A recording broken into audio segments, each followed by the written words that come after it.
I wanted to ask you, what is it that gives you your steadfast trust in the tradition? That's a part of being a believer, being a Muslim. Like you have to trust the tradition. I mean, that's a requirement, as I mentioned, because how are you going to know what the Quran and the Sunnah actually are and what Allah has said, what revelation is, without the Islamic tradition? Because that is the conduit to knowing what revelation is.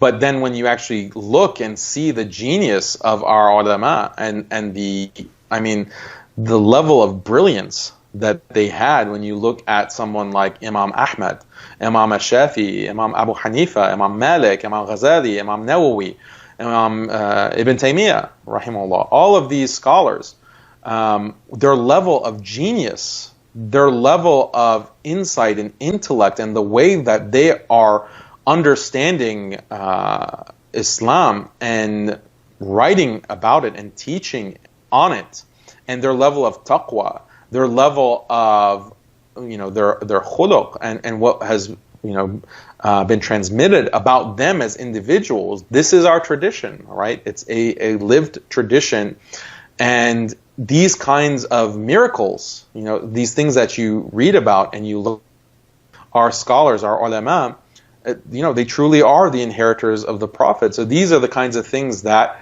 give you trust in the tradition.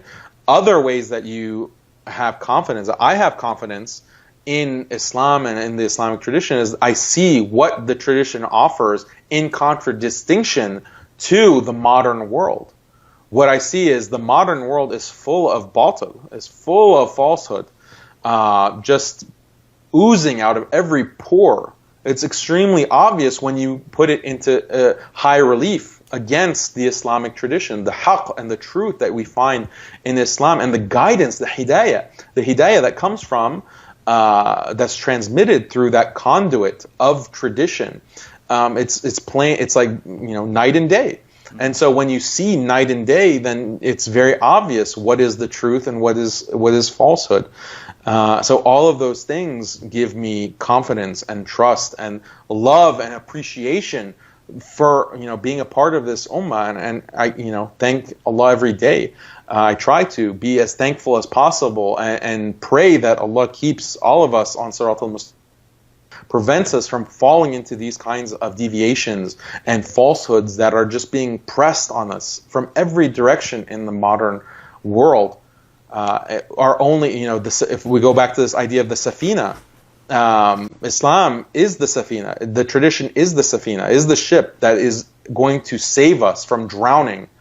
And so that's the way that I conceive of it.